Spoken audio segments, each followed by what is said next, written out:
छत्तीसगढ़ के मुख्यमंत्री भूपेश बघेल जी का कि वो मंच पर आए और हमारे एडिटर उनका स्वागत करें।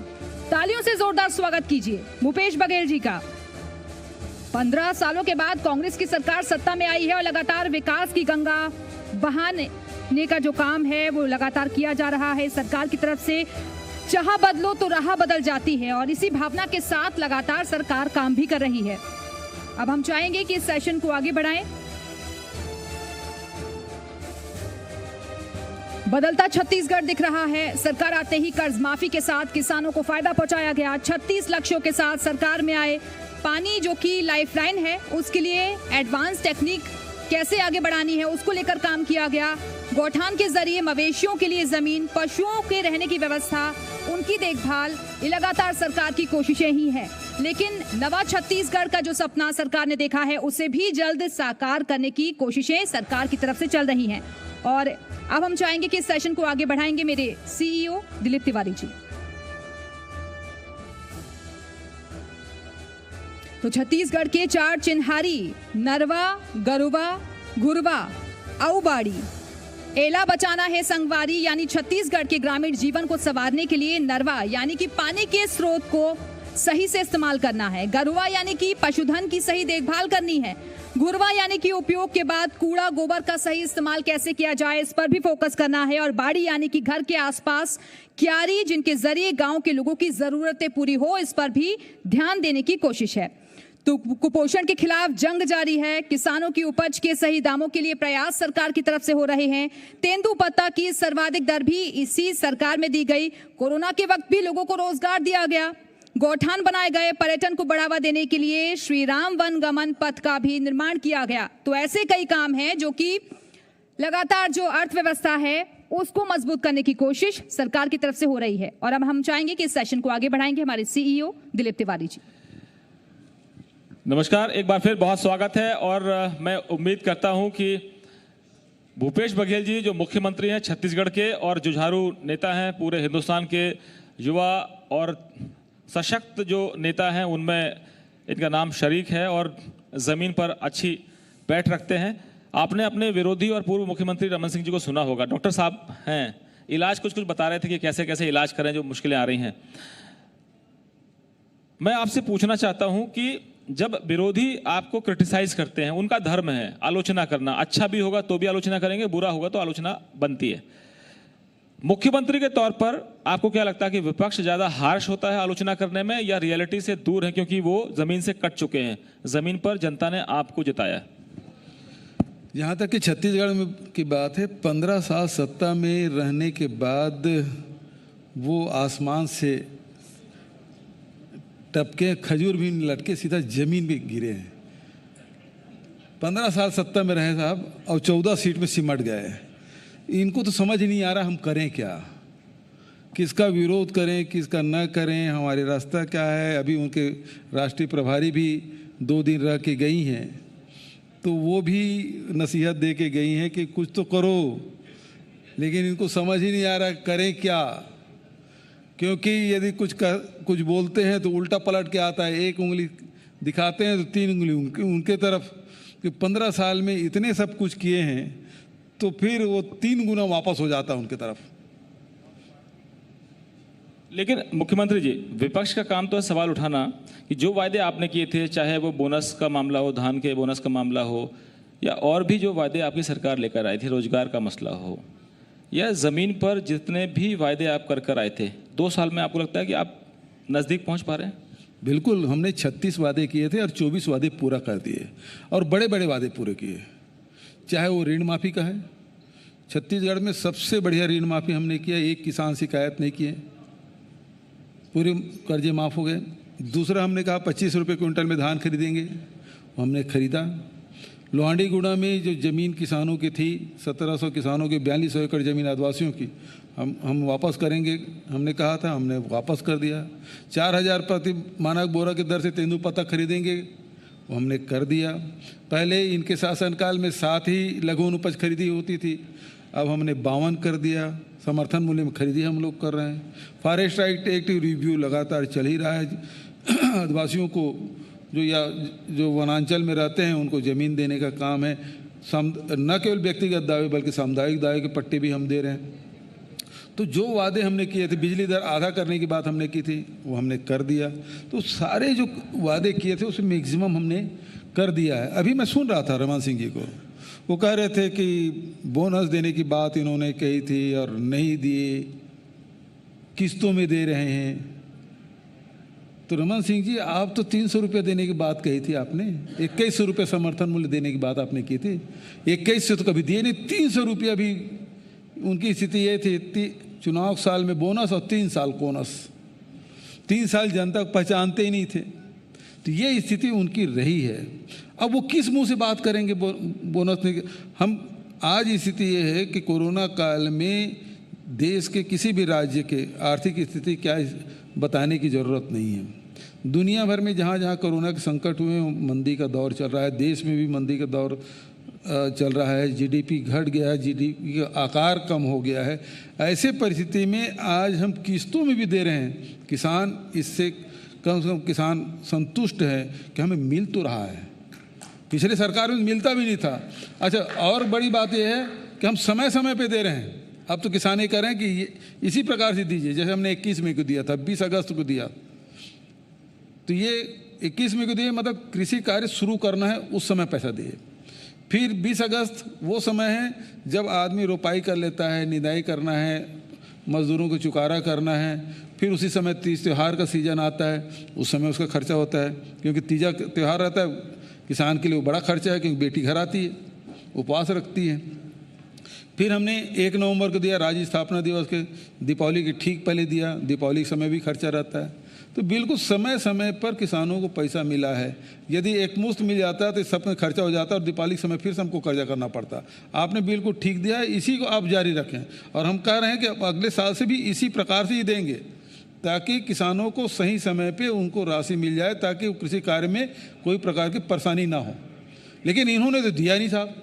अब दिया नहीं है, जो नहीं दिए हैं वो देने वाले से सवाल पूछें, ये तो अजीब बात है। 15 साल में आप दे नहीं पाए, 2 साल में मुझसे सवाल कर रहे हैं आप। अच्छा मुख्यमंत्री जी, मैं एक राजनीतिक के तौर पर आपसे पूछूं कि आज आप कैप्टन अमरिंदर सिंह या और भी आपके सहयोगी जो अलग अलग दलों से हैं, जो खुश बहुत होंगे इसलिए कि पहली बार नरेंद्र मोदी को किसानों ने चुनौती दी है। कितना बड़ा मुद्दा देश के सामने आया है कि विपक्ष समर्थन बस दे दे, लेकिन किसानों ने दिल्ली बंद कर दी, भारत बंद कर दिया और चारों तरफ सरकार को एक तरह से बता दिया कि हम आपकी सुनेंगे नहीं, हमको जो चाहिए वो देना पड़ेगा। एक ऐसा आंदोलन जो कहा जा रहा है कि विपक्ष उसको सपोर्ट दे रहा है और विपक्ष का जिम्मा भी है। अकाली दल ने समर्थन वापस लिया, उसको आप मजबूरी कहें या जरूरी कहें, करना पड़ा। तो बड़े दिनों बाद आप लोगों के चेहरे पर सरकार को घेरने की खुशी होगी और अब लगता है कि सरकार इस मुद्दे पर कम से कम घेर गई है, किसानों के मुद्दे पर, कि आप बातें कुछ भी कर लो लेकिन किसान आपसे सहमत नहीं। आप सवाल क्या कर रहे हैं? मैं सवाल ये कर रहा हूं कि मोदी सरकार पहली बार दबाव में दिख रही है कि किसान सड़कों पर है और वो मान नहीं रहा है, सरकार की किसी बात पर उसको यकीन नहीं है। देखिए, घिर तो हर सवाल में रहे हैं, हर कदम में उस घिरे हुए हैं। नोटबंदी के जवाब आज तक कितना नोट जमा हुआ बता पाए क्या? नहीं बता पाए। जीएसटी से किसको फ़ायदा हुआ बता पाए क्या?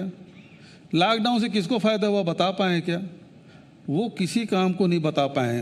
किसानों को बोले कि आप आय दोगुना कर देंगे, बता पाए क्या? लेकिन ये बात सही है, अभी जो 3 काले कानून वो लोकसभा में पारित किए उससे निश्चित रूप से गिर गए किसान। और सबसे पहले राहुल जी ने इसका विरोध किया था, कांग्रेस ने विरोध किया था। हमने विधानसभा में अपने किसानों की सुरक्षा के लिए हमने बिल भी पारित किया और किसान आंदोलनरत हैं। और बिल्कुल ये बात सही है, किसान आंदोलन कर रहे हैं और कांग्रेस उसे समर्थन कर रही है। लेकिन एक सवाल और है, भारतीय जनता पार्टी लोकपाल के समय अन्ना हजारे के आंदोलन में समर्थन किए थे कि नहीं किए थे? आरएसएस उसमें शामिल था कि नहीं था? बीजेपी उसमें शामिल थे कि नहीं थे? और यदि थे तो फिर उस मुद्दे का क्या हुआ? लोकपाल आज तक के बना क्यों नहीं? क्यों 7 साल हो गया आपकी सरकार बने। जब उस आंदोलन का आपने समर्थन किया था, उसमें शामिल थे, तो वो लोकपाल आज तक आया क्यों नहीं? हम तो कह रहे हैं इस आंदोलन में हम शामिल हैं, हम समर्थन कर रहे हैं, शामिल मतलब समर्थन कर रहे हैं। हम विधानसभा में पारित किए, लेकिन लोकपाल में उस आंदोलन में आप शामिल थे कि नहीं थे, और थे तो आज वो लोकपाल का क्या हुआ? लेकिन भूपेश जी, सवाल रमन सिंह भी पूछ कर गए हैं आपसे कुछ देर पहले, आपने सुना भी होगा, और सरकार भी बार बार कह रही है, मंत्री कह रहे हैं, चाहे वो नरेंद्र सिंह तोमर हो, पीयूष गोयल हो, या सरकार के जो भी प्रवक्ता हैं केंद्र में, वो कह रहे हैं कि राहुल गांधी विरोध करें, उनकी कांग्रेस की जो सरकारें हैं वो विरोध करें, विधानसभा में इस बिल के खिलाफ बिल पास करें। लेकिन आपके तो मैनिफेस्टो में लिखा हुआ था यही तीनों चीज़ें, तो फिर आप कैसे अलग हो गए बीजेपी से? यही मैनिफेस्टो में था, वो पढ़ के सुनाते हैं पूरा। नहीं, कांग्रेस के मैनिफेस्टो तो आप सुना रहे हैं, आपको भी पता है। भाजपा के विजन देखें आप, सरकार किसकी है? भाजपा की। तो मैनिफेस्टो किसका लागू होगा? कांग्रेस का। तो फिर कांग्रेस को सत्ता दे दीजिए, हम लागू करके बताएंगे। एक मिनट के लिए जी, मेरा उत्तर पूरा नहीं हुआ। अभी रमन सिंह जी बोल के गए हैं किसान को अपनी गलती के एहसास होगा, मतलब जो अभी आंदोलन कर रहे हैं किसान गलत कर रहे हैं, ये रमन सिंह जी बोल के गए, राष्ट्रीय उपाध्यक्ष। मुझे बेहद तकलीफ है इस बात से कि जो किसान ये को नासमझ समझे और अपने आप को ज़्यादा बुद्धिमान समझे, ये फितरत इनकी रही है कि दूसरे को नासमझ समझते हैं।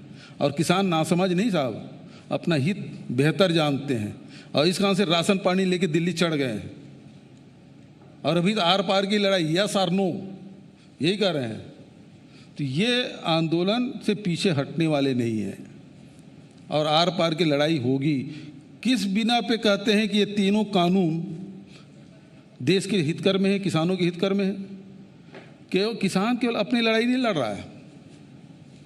ये जो 3 कानून हैं, इसमें 2 कानून जो है वो सीधा किसानों से जुड़ा हुआ है कि मंडी एक्ट, दूसरा कॉन्ट्रैक्ट फार्मिंग, और तीसरा है देश के आम उपभोक्ताओं का जो आपने एसेंशियल कमोडिटी एक्ट को समाप्त कर दिया।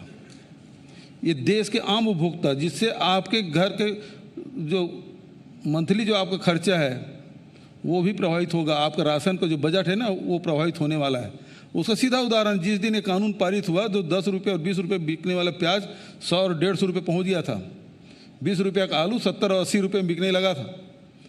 उसका प्रभाव ये है कि वो एसेंशियल कमोडिटी एक्ट को आपने समाप्त किया है। तो किसान केवल अपनी लड़ाई नहीं लड़ रहा है, बल्कि देश के आम उपभोक्ताओं की लड़ाई लड़ रहा है।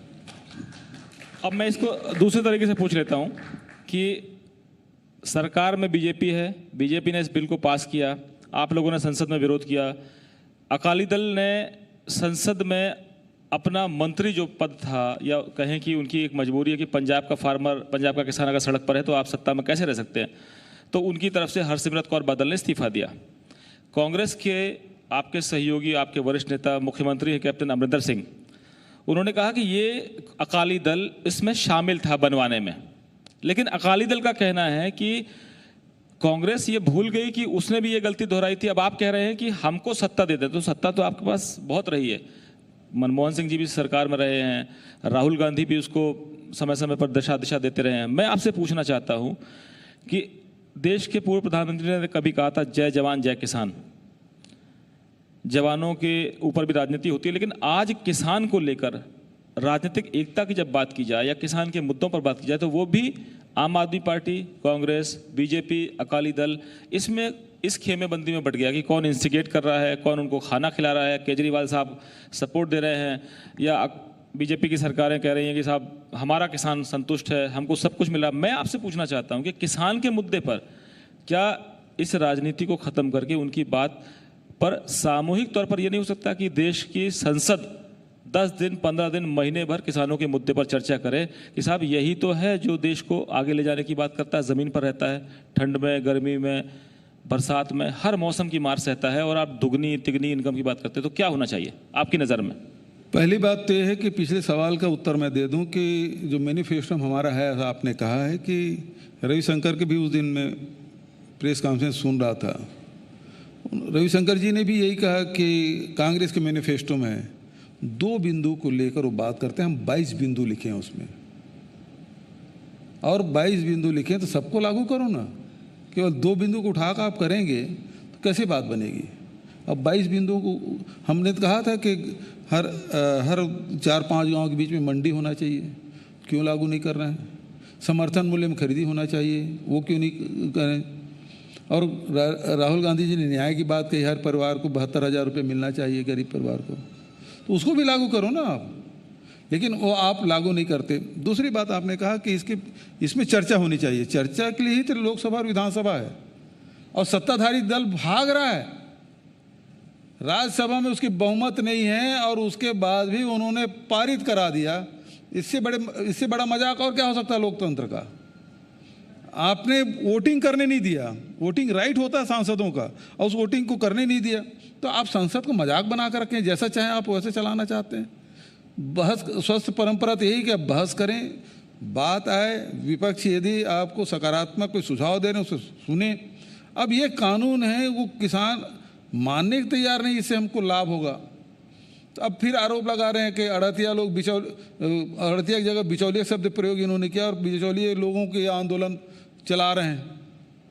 किसान अपना हित नहीं समझता। आप नए उस कानून में सुधार करते, आपने ख़त्म कर दिया। सुधार नहीं किया साहब, आपने ख़त्म कर दिया। जैसे बिहार में सरकारी मंडियाँ समाप्त, और सरकारी मंडी समाप्त कब हुआ? 2006 में नीतीश कुमार जी मुख्यमंत्री थे और उन्होंने ख़त्म किया। आज स्थिति क्या है?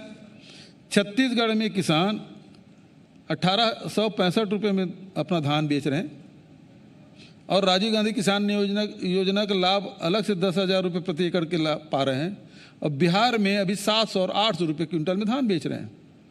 तो कौन सी व्यवस्था बढ़िया है? तो छत्तीसगढ़ की यदि व्यवस्था अच्छी है तो इसको भारत सरकार को स्वीकार कर ले। छत्तीसगढ़ में जो मॉडल है किसानों के लिए वो भारत में लागू है, सब किसानों को उतना मिले। क्यों नहीं कर सकते आप? लेकिन आपकी तो चिंता ये रहती है कि केंद्र सरकार ना आपको धान खरीदने के लिए पैसे देगी, ना बारदाना समय पर देगी। तो अच्छा इसलिए कि अगर आप अच्छा करेंगे और वो आपको अडॉप्ट करेंगे तो फिर तो पॉलिटिकल सिस्टम में भाई आपको समझ नहीं आ रहा है, आपको काम करने नहीं आता, आपको खेती किसानी समझ नहीं आया, तो हमारी गलती तो नहीं है। नहीं समझ आया तो जो समझदार हैं उसके हिसाब से काम कर लेते, तो शर्म क्या है? तो आईना फिर से भेजेंगे? जी आईना फिर से भेजेंगे? एक बार भेज दिया, बार बार थोड़ी भेजा जाता है। अच्छा, मुझे ये बताइए कि जब आप बात करते हैं कि हम एक नए मॉडल पे काम कर रहे हैं, बड़ी चर्चा है, आप गोबर के भी पैसे दे रहे हैं लोगों को। रमन सिंह जी कह के गए कि साहब वहाँ चारा घोटाला हुआ था बिहार, जिसका जिक्र आपने किया, तो आगे चल के एक समय आएगा, लोग कहते थे कि ये ज़मीन जो है सोना उगलती है, और आदमी की जो घूरे के दिन भी बदलते हैं, कहावत है ग्रामीण अंचल में, जैसे हमारे मध्य प्रदेश छत्तीसगढ़ में लोग समझते हैं ये घूरे के दिन बदलते, गोबर के दिन बदल दिया आपने। ये कौन सा मॉडल है? देखिए, रमन सिंह जी को घोटाला ही नजर आएगा, और वो बिहार की बात कर रहे हैं, छत्तीसगढ़ की बात क्यों नहीं करते? नान घोटाला 36,000 करोड़ का हुआ, उसके बारे में उदाहरण देते। वो भी गरीब का चावल था वो, और उसको डकार गए। 56 लाख परिवार है छत्तीसगढ़ में, और 72 लाख राशन कार्ड आपने बना दिया। सरकार के खजाने से हर महीने एक राशन कार्ड के पीछे 1100 रुपया हर महीने जा रहा था। अब हिसाब लगा ली कितने हजार करोड़ गया कहाँ ये? और रमन सिंह जी वो तो बता दिए ना कि उस मुख्यमंत्री आप हैं, आपका तो सब कुछ रिकॉर्ड होगा, कहाँ है लिंक में? इसमें नेता प्रतिपक्ष जी जो इनके बहुत खास हैं रमन सिंह जी के, उन्होंने हाई कोर्ट में आवेदन लगाया है कि इसकी जांच नहीं होनी चाहिए। हाई कोर्ट में पिटीशन दायर किया है कि इसकी जांच नहीं होनी चाहिए। ये पहली बार देख रहा है कि विपक्ष की जांच नहीं होना चाहिए, इसलिए पिटीशन लगाए हुए हैं। और जहाँ तक गोबर की बात है, ये लोग गौशाला चला रहे थे, बड़े गौ भक्त बनते हैं, गौ भक्त बनते हैं, लेकिन गाय की क्या सेवा की है? हमारे छत्तीसगढ़ में इन्होंने गौशाला के नाम से, अभी बृजमोहन जी चले गए, कृषि मंत्री थे, और उन्होंने कृषि में से जो कृषि मंडी से जो आय होती है उसको भी गौशाला में पैसा दिया जा सकता है। ये परिवर्तन विधानसभा में उन्होंने कराया, और मंडी के भी पैसे से वो गौशालाओं को पैसा देना शुरू किए। स्थिति क्या हुआ? हमारे दुर्ग जिले के धमधा ब्लॉक में भारतीय जनता पार्टी के नेता जो गौशाला चला रहे थे, लाखों रुपया उसको दिए गए, लेकिन वो तो मोटा होते गया, गाय दुबली होती गई, और स्थिति यह है कि सैकड़ों की तादाद में गाय मर गई, और वो वहीं तक के नहीं रुका, उसके चारा ही नहीं डकारा, बल्कि उसको चमड़ा भी बेचा। उसकी हड्डियां भी बेच दी और उसकी अतड़ियाँ से पैसा कमाने के लिए अपने गौशाला के बगल में एक तालाब बनाया होता है, जिसमें जो मांस खाने वाली मछली होती है ना, उसके चारा का काम। तो वो सब कुछ गाय से चारा भी डकार गया, उसके मांस, उसकी अतड़ियाँ, उसके चमड़े, हड्डियाँ सब बेच दिए। तो ये ऐसे गौ भक्त हैं इसी छत्तीसगढ़ में। और इससे हमने ये देखा कि आखिर इस समस्या का हल क्या है। केवल राजनीति है। मुझे हरीश शंकर परसाई जी की याद आती है, आपकी जबलपुर के हैं और हमारे छत्तीसगढ़ में। मुझे सौभाग्य मिला है कि मैं बचपन में उनके घर खेला हूँ, क्योंकि मेरे पिता ने उनके साथ काम किया, वो प्रोफेसर रहे हिंदी। उनका एक व्यंग है, आपको याद होगा, कि पूरे दुनिया में जो गाय है वो दूध देने का काम करती है। अकेला हिंदुस्तान है जहाँ वोट देने का काम करती है। गाय के नाम से वोट लेते हैं, सरकार बनाते गिराते हैं, लेकिन गाय की कभी सेवा ये लोग नहीं किए। हमने तय किया, हमने बहुत रिसर्च किया कि आखिर इस समस्या का निदान क्या है। हमने तय किया कि गोबर हम खरीदेंगे। गोबर खरीदेंगे तो सीधी बात है बॉस, मवेशी गोबर तब देंगे जब चारा उसको मिलेगा। चारा जब तक कि आप नहीं खिलाओगे, गोबर तो मिलने से रहा है। और जब आपको गोबर चाहिए तो फिर आप बांध के भी रखेंगे, और बांध के रखेंगे तो आपकी फसल भी बचेगी, रोड के एक्सीडेंट भी कम होंगे, और उसके बाद उसी से वर्मी कंपोस्ट बनाओगे तो आपकी ज़मीन की उर्वरा शक्ति भी बढ़ेगी, आपकी जैविक खेती की तरफ बढ़ेंगे, तो बहुत सारी बीमारियां हो रही है उससे भी बचत होगा। लोगों का आय भी बढ़ रहा है। अभी देखिए 4 महीने में हमने 60 करोड़ रुपया का पेमेंट किया है, और वो ऐसे लोगों के भी गए जिसमें से 40% लोग हैं जिसके पास कोई ज़मीन नहीं है। ऐसे भी लोग हैं जिसके पास कोई जानवर नहीं है, लेकिन वो गोबर बीन के ही बेच रहे हैं। और ऐसे भी उदाहरण हैं, मीडिया के माध्यम से ही आप जानकारी ले लें कि कोई स्कूटी खरीद रहा है, कोई मोटरसाइकिल खरीद रहा है, गोबर बेच के 2 और मवेशी खरीद लिए हैं। ये स्थिति, और एक चरवाहा 20-20, 25, 30 हज़ार रुपये कमा रहे हैं हर महीने। तो ये उनके जो गरीब लोग हैं उसके आय का साधन हुआ है। और दूसरा ये है कि हमारे छत्तीसगढ़ में पहले उन्हारी की परंपरा थी, धान के बाद उन्हारी लेते थे, लेकिन ये खुले में चराई के कारण से उन्हारी फसल लेना बहुत गांव में बंद हो गया था, अब फिर से शुरू कर रहे हैं, तो ये फ़ायदा हो रहा है इससे। अच्छा, आपने परसाई जी का जिक्र किया, हरिशंकर परसाई। आपने कहा कि हिंदुस्तान ऐसा मुल्क है जहां गाय वोट देती है। मैं आपसे पूछता हूं कि अब आपका गोबर भी आपको वोट नहीं देगा? जब मोटरसाइकिल में लोग घूमेंगे, कार खरीदेंगे, तो बीजेपी को तो दर्द होगा कि आपने नया वोट बैंक तैयार कर लिया, गोबर खरीद रहे हैं, वोट बैंक तैयार कर रहे हैं, तो आपका गोबर भी अब वोट देगा। मेरे काम से प्रसन्न होके यदि मतदाता या जनता जो लाभान्वित हो रहे हैं मुझे वोट दे, तो इसमें बुराई क्या है? मैं तो सेवा ही कर रहा हूँ। और मैं घोषणा पत्र में ये नहीं कहा था मैं आपको गोबर खरीदूंगा, लेकिन ये 2 साल में हमने तय किया कि हम गोबर खरीदेंगे, और 4 महीने पहले से हमने उसकी शुरुआत कर दी। लेकिन जब आप लोग विपक्ष में होते हैं तो आप कहते हैं कि बीजेपी वाले राम पर भी अपना पेटेंट दिखाते हैं, गाय गोबर गोमूत्र पर भी इनका पेटेंट होता है, और आप विपक्ष में जब रहते हैं तो आप कलई खोलते हैं। अब सत्ता पक्ष में है, सत्ता में सरकार में, तो आपने कहा कि किस तरह के गौभक्त हैं कि जो हड्डियां से लेकर मांस तक बेच डालते हैं। मैं आपसे जानना चाहता हूं कि गाय कभी आस्था का मुद्दा, सबकी आस्था का मुद्दा है, हिंदुस्तान है तो अपने हिसाब से चलेंगे, लेकिन एक राजनीतिक मुद्दा बन जाती है, गाय पर बवाल भी होता है। राम मंदिर को लेकर भी कहा गया कि अब राम नाम जपने को कांग्रेस जैसी पार्टियां मजबूर हुई हैं, जो राम मंदिर का विरोध करती थी, अड़ंगा लगाती थी, कपिल सिब्बल जैसे वकील लगा देती थी कि मामले का फैसला नहीं होना चाहिए। भूपेश बघेल तो कौशल्या माता का मंदिर बनवाने की बात कर रहे हैं, राम पथ गमन की बात कर रहे हैं। वहाँ राम जी का आशीर्वाद पूरा नहीं मिल पाया आपके बड़े भाई और मित्र कमलनाथ जी को, वो बीच में ही सरकार चली गई उनकी, वो भी इसी तरह से कुछ करना चाहते थे। हनुमान भक्त हैं, बड़ा सा हनुमान मंदिर बनाया हुआ है। तो आखिर ये जो पेटेंट की जो लड़ाई है, बीजेपी आगे कैसे निकल गई? पहली बात तो ये है कि बहुत सारे यहाँ भारतीय जनता पार्टी के समर्थक साथी बैठे हैं, और रमन सिंह जी भी अभी अपने घर गए हैं, तो मुझे देख भी रहे होंगे और सुन भी रहे होंगे। पहली बात तो है कि इनके जो आदर्श हैं सावरकर जी, और उन्होंने गाय के बारे में क्या कहा है वो थोड़ा पढ़ लें, और महात्मा गांधी ने गाय के बारे में क्या कहा उसको भी पढ़ लें। महात्मा गांधी ने कहा था कि गाय है वो माता से भी बढ़कर है। मरने के बाद भी हमारे लिए चमड़े छोड़ जाती है, हड्डियां छोड़ जाती है, जो उपयोग में आता है। हड्डियां से खाद बन जाता है, खेतों में काम आता है, और चमड़े हैं उससे हम जूता बनाते हैं, बेल्ट बनाते हैं और दूसरे प्रकार की वस्तु बनाते हैं। तो माँ से भी बढ़कर ये महात्मा गांधी ने कहा था। और सावरकर ने क्या कहा था?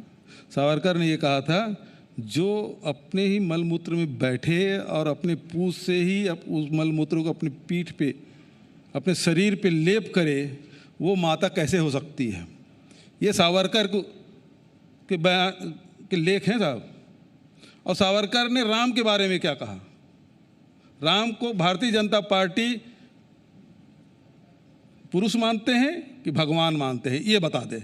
और इनके जो आदर्श नेता हैं वो क्या बोले हैं उसके बारे में बता दें। वही पुरुष है कि वो भगवान है? हमारे ये लोग जो हिंदुत्व की बात करते हैं साहब, ये उत्तेजक राष्ट्रवाद की बात करते हैं। इनका जो हिंदुत्व है और इनका जो राष्ट्र प्रेम है, ये उत्तेजक राष्ट्रवाद है। और हमारे जो राष्ट्रवाद है वो पारंपरिक राष्ट्रवाद है। और ये राष्ट्रवाद कहाँ से आता है? वेदों से आता है। वो राष्ट्रवाद जगत गुरु शंकराचार्य से आता है। वो राष्ट्रवाद भगवान बुद्ध से आता है, महावीर से आते हैं। ये राष्ट्रवाद कबीर, तुलसी, गुरु नानक से आता है। ये राष्ट्रवाद महात्मा गांधी से आता है। ये हमारा राष्ट्रवाद है जिसमें हिंसा के स्थान नहीं है। तो ये अपने गाय के बारे में इनके नेता क्या बोले हैं और राम के बारे में इनके नेता क्या बोले हैं, पहले स्पष्ट कर लें। और हमारे नेता महात्मा गांधी से बड़ा कोई नेता नहीं हमारा। जिस जब गोली लगी थे राम करके प्राण त्यागे, तो हमको ये राम भक्त बताएंगे। और 15 साल रमन सिंह सत्ता में रहे, राम वनगमन पद क्यों नहीं बनाए? हमने तो वादा नहीं किया था हम राम वनगमन पद बनाएंगे, लेकिन हम बना रहे हैं। ये हमारे सांस्कृतिक धरोहर है छत्तीसगढ़ की। हमारे बौद्ध सिरपुर में भी जो बौद्ध की प्रतिमाएं हैं, मैं समझता हूँ नालंदा के बाद सबसे बड़ा है हिंदुस्तान में। हम उसको भी विकसित कर रहे हैं। हमारे जो आदिवासियों की जो संस्कृति है उसको भी हम संरक्षित करने जा रहे हैं। तो हमारी जो छत्तीसगढ़ की जो धरोहर है उसको हम बचाना चाहते हैं। हम कोई धार्मिक भावना से नहीं कर रहे हैं, हम सांस्कृतिक रूप से कर रहे हैं। और राम तो हमारे जनजीवन में रचा बसा है। अभी धान कटाई सीजन चल रहा है, धान नपाई सीजन चल रहा है, धान हम नापते हैं। अब तो काटा तराजू आ गया साहब, बोरे में भरते हैं। पहले काठा में नापते थे। जब काठा में नापते थे तो पहले राम कहते थे, उसके बाद 2 गिनते थे, 1 नहीं बोलते। वो राम को समर्पित। ये हमारी संस्कृति है। हम मिलते हैं तो राम राम कहते हैं, विदा होते हैं तब राम राम कहते हैं, सुख में हो दुख में हो तब भी राम कहते हैं। और ये भाजपा वाले राम मंदिर बनाए 75 के पहले कब ये राम मंदिर का नाम लिए? और हमारे छत्तीसगढ़ में नवधा रामायण और गांव गांव रामायण मानस गान प्रतियोगिता गांव गांव में होता है। ये भाजपा वालों ने सिखाया है। यहाँ नवधा रामायण की शुरुआत किसने की? नवधा रामायण की शुरुआत या रामलीला की शुरुआत कोई भाजपा के नेता ने शुरुआत नहीं की साहब। छेदीलाल बैरिस्टर ने सबसे पहली शुरुआत की रामलीला की। कांग्रेस के स्वतंत्रता संग्राम सेनानी रहे हैं, इन्होंने शुरुआत की है। ये थोड़ी शुरुआत की है जो आज बड़ा राम भक्त बन रहे हैं। भूपेश जी, लेकिन एक परसेप्शन का खेल है। परसेप्शन भी बनता बिगड़ता रहता है। राहुल गांधी आपके नेता हैं, राष्ट्रीय अध्यक्ष रहे हैं, फिर बीच में उन्होंने पद छोड़ा। ये इमेज बन गई कि जब वो बयान देंगे तो ऐसा लगता है कि वो बालाकोट की स्ट्राइक पर भी सवाल उठा देंगे, या हिंदुस्तान में पुलवामा में कुछ हो तो उस पर भी सवाल उठा देंगे। तो एक इमेज और परसेप्शन ऐसा चला गया। दूसरा, जब मैं क्षमा चाहूँगा जी, कभी भी उन्होंने सेना के जवानों के सवाल नहीं उठाया। उन्होंने सबसे पहला ट्वीट आप निकाल के देख लीजिए, बालाकोट में जो हुआ, सबसे पहले उन्होंने सेना को सलाम किया है। मैं सैल्यूट करता हूँ हमारे जवानों का। वो तो फिर सवाल पूछ के आप लोग इधर से उधर खड़ा कर दिए, वो अलग बात है। तो अच्छा, परसेप्शन बनाने वाले कौन है साहब? तो आपको लगता है कि विरोधी ज्यादा हो गए हैं? परसेप्शन। देखिए, एक चीज़ है समझ लीजिए, विपक्ष गांधी नेहरू परिवार को के आलोचना के बिना इनका पेट का पानी नहीं पचता साहब। इंदिरा जी को इन्होंने गूंगी गुड़िया कहा था, और जब उनको अवसर मिला तो फिर इन्होंने ही दुर्गा का अवतार भी कहा था। तो राहुल गांधी जी को आज जो कुछ बोल रहे हैं आने दीजिए उनका समय, उसके बाद देखेंगे राहुल गांधी जी देश के लिए क्या करते हैं, और उसके बाद फिर विपक्ष उनके बारे में क्या बोलेंगे। अच्छा, कुछ बातें आपकी पार्टी के नेता के तौर पर व्यक्तिगत होती होंगी, लेकिन मैं आज आपसे पूछ रहा हूं मंच पर कि आपकी राहुल गांधी से लंबी बातचीत होती है। प्रियंका गांधी जो एक और नेता हैं जो उसी परिवार से आती हैं, सबसे ज़्यादा निशाने पर ये दो होते हैं विपक्ष के और खासतौर पर बीजेपी के। क्या लगता है आपको कि आप कह रहे हैं आने दीजिए, वक्त जब उनका आएगा वो देश के लिए क्या करेंगे? मैं आपसे एक नेता के तौर पर पूछ रहा हूँ कि आखिर कहाँ ऐसी चूक हो गई कि जब आप बिहार में सत्ता में आते आते रह गए, कहा गया कि कांग्रेस की वजह से ये हो गया। राहुल गांधी तो टूरिज्म करने गए थे और कुछ लोगों ने सवाल भी उठा दिया कि वो सीरियस नहीं है, सीरियस पॉलिटिशियन नहीं है। बराक ओबामा ने उनके बारे में अपनी एक किताब में भी लिख दिया। मैं आपसे जानना चाहता हूं कि आपका नेता है, आपकी आप तारीफ करेंगे, लेकिन विरोधियों को क्या जवाब देंगे जो इस तरह के सवाल उठाते हैं कि ये तो सीरियस राजनीतिक है ही नहीं, गंभीर राजनेता है नहीं? और प्रियंका गांधी का चमत्कार कहाँ है? यूपी में कांग्रेस की स्थिति क्या है? वो ज्योतिरादित्य सिंधिया को नहीं रोक पाई, रिवोल्ट राजस्थान में भी हुआ, रिवोल्ट मध्य प्रदेश में सरकार चली गई। तो आखिर ये जो नेता हैं जिनको आप कहते हैं कि भविष्य के नेता हैं या आगे चल के कुछ कर दिखाएंगे, तो ये अभी कुछ नहीं कर पा रहा है। जहाँ सरकार है वो सरकारें चली जाती हैं। देखिए साहब, कांग्रेस का इतिहास आप देखेंगे तो आपको समझ आएगा कांग्रेस है क्या चीज़। 69 में क्या हुआ था, 78 में क्या हुआ था, और 89-90 में क्या हुआ था। इंदिरा जी के समय में पार्टी 2 भागों में बढ़ गया था। जब हारी तो पर पार्टी 2 भागों में विभक्त हो गया, फिर पार्टी खड़ी हुई। तो कांग्रेस कभी ख़त्म होने वाला नहीं। ये लोग बोलते हैं ना कांग्रेस मुक्त भारत, ये 7 जन्म ले लेंगे, कांग्रेस मुक्त भारत कभी नहीं होगा। कांग्रेस जो देश की जो आत्मा है वो कांग्रेस में रस्ती बसती है, क्योंकि वहीं से सारे लोगों को लेकर, सारे विचारों को लेकर, सारे जो संत महात्मा हुए जितने विचार हैं वो कांग्रेस के संविधान में है, वो उससे बाहर हो नहीं सकता साहब। और इसलिए आज बहुत सारे लोग रहते हैं जिसको आलोचना कर करके उसको घेर के उसको आप बाहर कर देते हैं, लेकिन एक समय आता है जब लोग समझ जाते हैं, उसके बाद फिर मेन स्ट्रीम में वही आते हैं। तो आज भले आप कितना भी कह लीजिए कि बिहार में क्या हुआ, वो घूमने गए थे। एक चीज़ बताइए, अभी कोरोना हुआ तो सबसे पहले राहुल गांधी ने कहा था ना कि कोरोना को आप हल्के से मत लीजिए।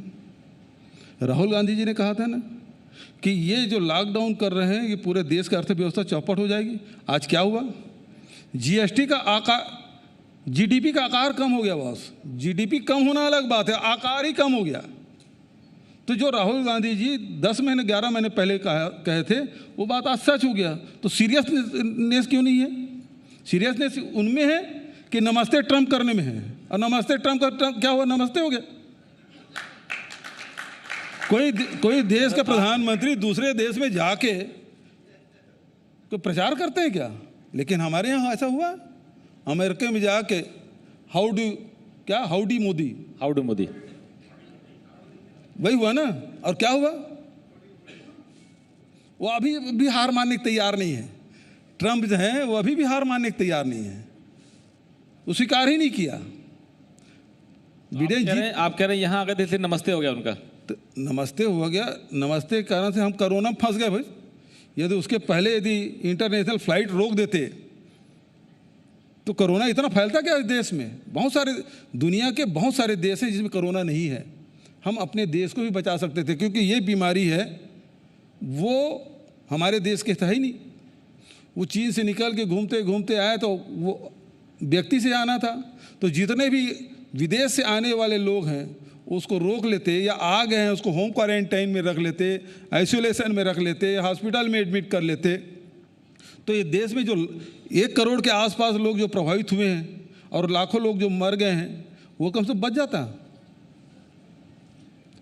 मुख्यमंत्री जी, एक जो इस समय जो विवाद की जड़ है वो ये है कि सेंट्रल जो पूल से आपको जीएसटी का हिस्सा मिलता है वो हो या केंद्र की आर्थिक मदद हो, चाहे विकास की परियोजनाओं को लेकर हो। चूँकि छत्तीसगढ़ आदिवासी बाहुल्य राज्य है और इसको आर्थिक मदद की ज़्यादा ज़रूरत होती है।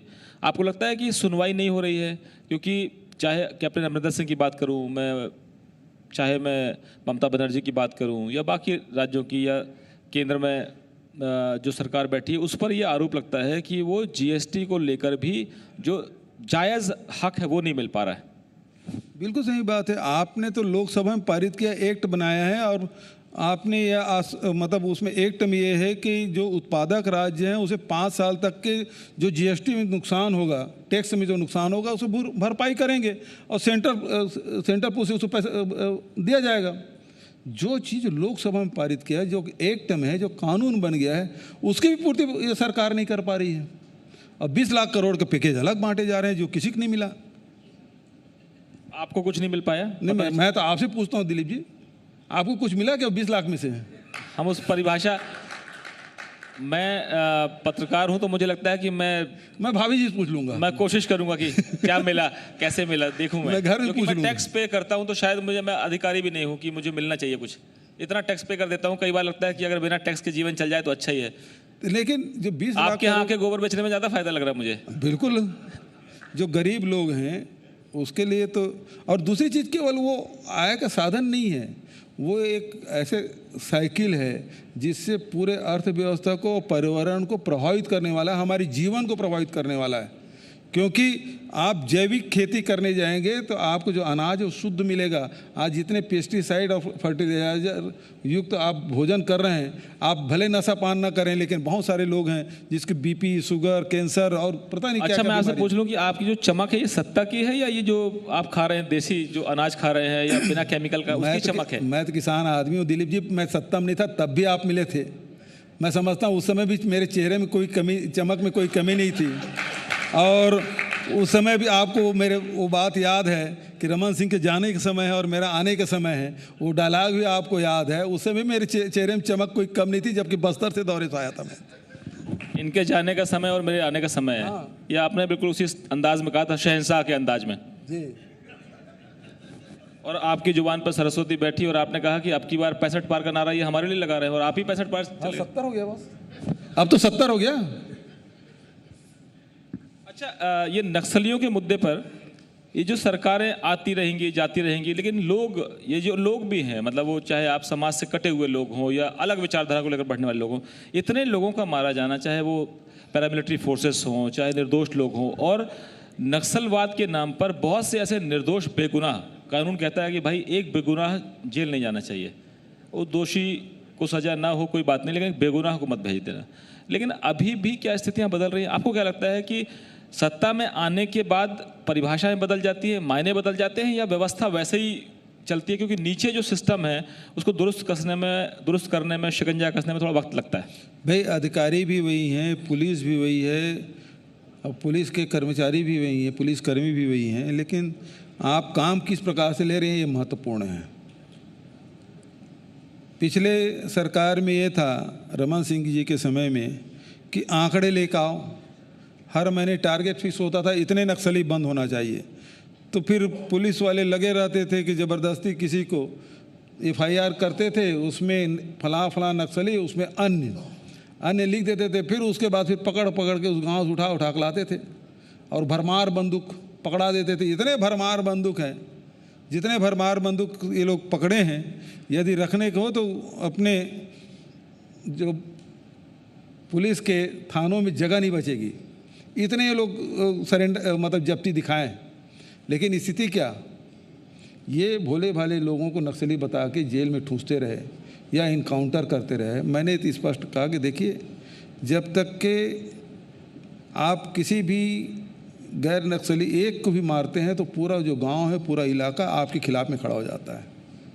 मैंने अधिकारियों से ये कहा कि आप यदि पकड़ते हैं तो नक्सलियों को पकड़िए, मारते हैं, यदि आपके खिलाफ बंदूक उठा रहे हैं तो आप भी उसको इनकाउंटर करते हैं तो उनको करिए, लेकिन निर्दोष नहीं मारा जाना चाहिए। और इसी कारण से देख लीजिए कि 2 साल में अभी तक के ह्यूमन राइट्स वाले हमारे छत्तीसगढ़ नहीं आए साहब, कोई आवाज़ नहीं उठाए हैं हमारे। बिल्कुल हमने कहा और उसका पालन भी किए। और इसने हमने सूत्र बनाया है कि विश्वास पहले जीतो वहाँ के रहने आदिवासियों का, और विकास करो और फिर सुरक्षा अपने आप होगी। तो विश्वास विकास, विश्वास और सुरक्षा, ये त्रिवेणी से हम लोग काम कर रहे हैं और इसके बहुत अच्छे रिजल्ट अब आएंगे, ऐसा मुझे विश्वास है। भूपेश जी, पार्टी का सवाल पूछ लूं। बार बार चर्चा होती है कि राहुल गांधी आ रहे हैं, अब फिर सत्ता में आएंगे, या कुछ लोगों ने, वरिष्ठ नेताओं ने चिट्ठी लिख दी कि साहब ये परिवार का जो पूरा वर्चस्व है खत्म होना चाहिए, या सवाल उठाए, व्यवस्था पर सवाल उठाए, चाहे वो CWC के मेंबर्स हों या सीनियर नेता हों। क्या कहेंगे, सब कुछ अच्छा है या फिर वे 2 फाड़ 3 फाड़ या अलग अलग गुटों में चल रहा है? एक चीज़ बताइए, जी न्यूज़ में कोई विवाद हो तो आज तक वाले सुलझाने नहीं जाएंगे साहब, उसको जी न्यूज़ वाले सुलझाएंगे ना। तो हमारे परिवार की समस्या हम सुलझा लेंगे साहब, आपके जब ज़रूरत पड़ेगी पड़ोसी की तो हम आपको पूछ लेंगे, लेकिन हमें अभी आपकी आवश्यकता नहीं है। हम अपने परिवार की समस्या को हम अपने परिवार में घर में बैठ के सुलझा लेंगे, और बड़ी बड़ी समस्या सुलझा लेंगे साहब, तो ये समस्या क्या चीज़ है?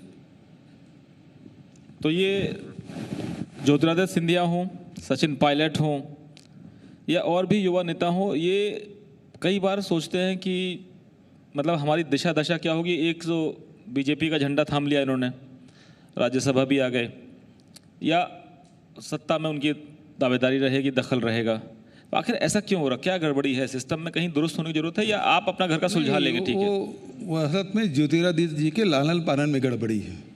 वो जब से आए सत्ता में रहे साहब, बिना सत्ता के रह नहीं सकते। सांसद अपने एक समर्थक है जो भाजपा में गया, उससे बुरी तरह से हार गए, वो उसको पच ही नहीं पाए, वो बर्दाश्त नहीं कर पाए, वो अपना संतुलन खो बैठे और आखिर में भाजपा में चले गए।